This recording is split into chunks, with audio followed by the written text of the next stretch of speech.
540 WAUK, Milwaukee's real news and great conversation. And now on your FM dial at 100.3. Here's your Daily News Roundup.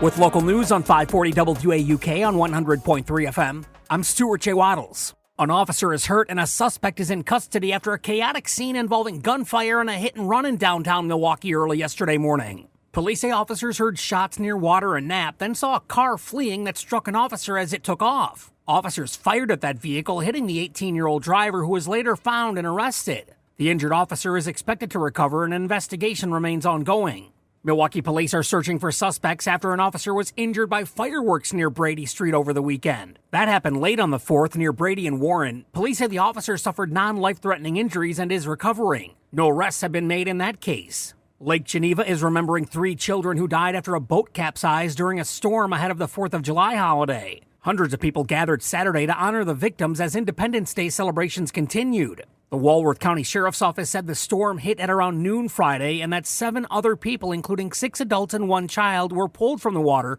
before learning of the 3 missing children. The children were recovered and later pronounced dead at the hospital. The identity of the kids have not been released as an investigation continues. Milwaukee County's plan to replace its courthouse complex is now expected to cost almost twice as much as originally estimated. The updated price tag of $897 million reflects rising construction costs and ongoing delays. County officials say the current buildings are no longer safe or efficient, but not everyone agrees on how to pay for a replacement. Leaders say acting sooner could save money long term, while opponents remain concerned about the growing price.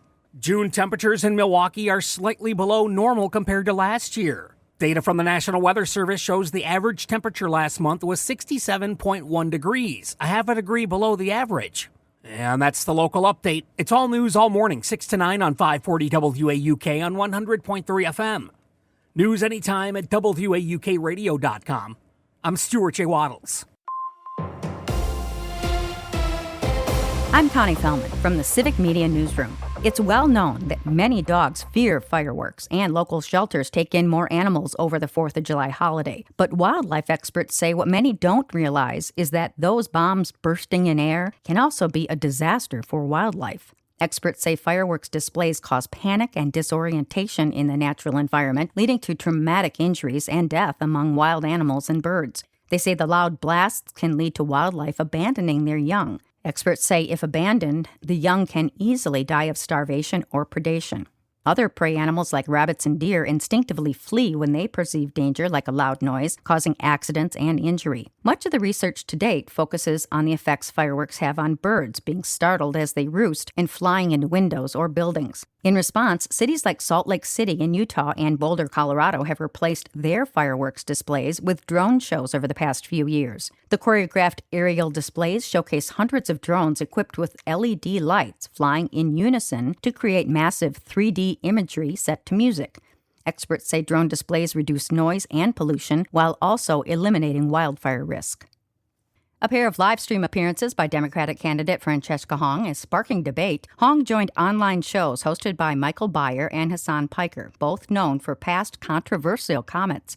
Piker's an influencer that has faced criticism for remarks including support for Hamas and a comment that America, quote, deserved the September 11th attacks. Beyer recently made anti-Semitic comments. Hong's campaign says she does not support those views and noted Beyer has apologized. Opponents argue the appearances still matter. 2 Democratic rivals criticized the appearances, with Milwaukee County's David Crowley calling the host's comments unacceptable, and State Senator Kelda Royce accusing Hong of aligning with a controversial influencer for political gain. 2 people survived a plane crash in Winnebago County this week. Winnebago County Sheriff's deputies say the single-engine plane had mechanical issues and crashed in the town of Clayton just after 4 p.m. on Thursday. The 71-year-old pilot from France and a 22-year-old Swedish passenger both got out of the plane without injuries. Officials from the Federal Aviation Administration and National Transportation Safety Board are investigating the crash. A claim about who wrote Wisconsin's clean energy plan is drawing new questions in the governor's race. Mandela Barnes said online he, quote, authored the state's clean energy plan.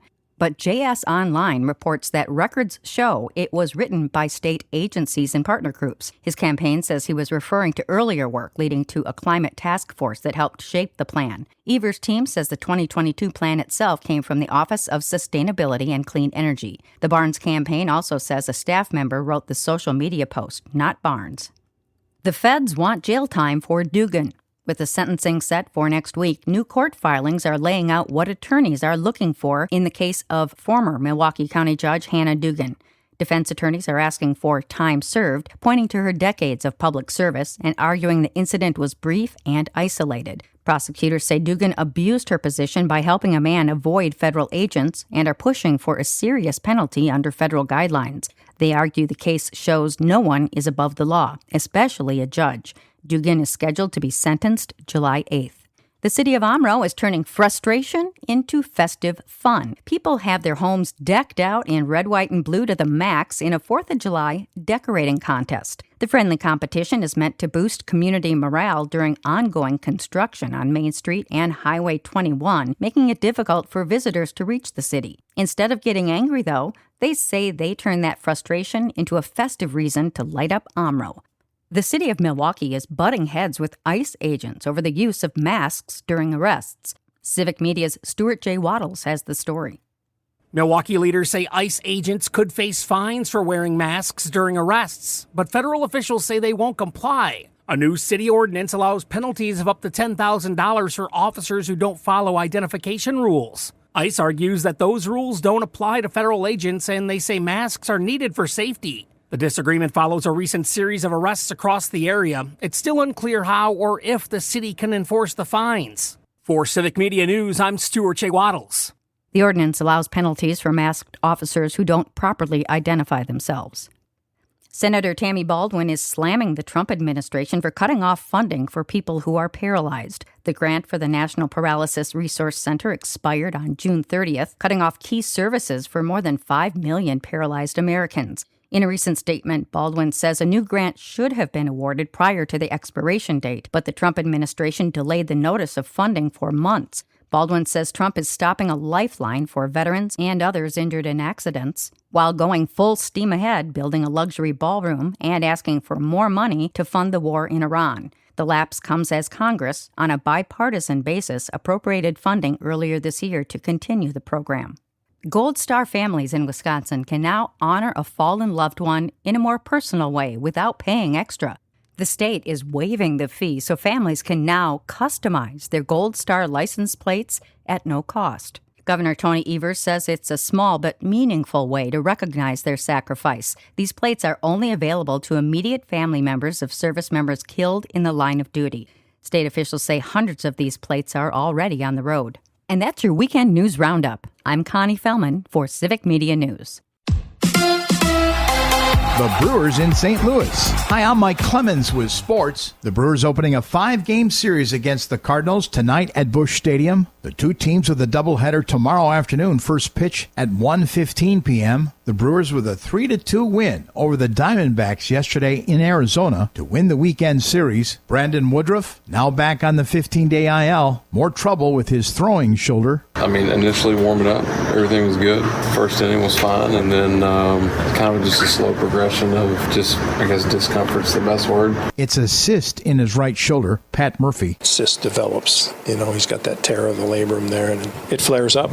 We got to build a strategy on how we can deal with this. The Cardinals coming off a series win over the Cubs in Chicago. They beat the Cubbies Friday night 17-1. The Cubs came back yesterday to win 6-4 to avoid the sweep. Milwaukee remains in first place with a 6-game lead in the NL Central. With sports, I'm Mike Clemens. Sunny today. We'll get to 79 for a high this afternoon. Tonight, mostly clear. We'll drop down to 61. Tomorrow, sunshine with a high right around 80. Wednesday could bring a sprinkle or two north, otherwise partly cloudy with a high in the low to mid-80s. I'm meteorologist Sean Cable. That's your Milwaukee News Roundup from WAUK. Find more news anytime at waukradio.com/news. Subscribe to this podcast on Spotify, Apple, or wherever you find your podcasts.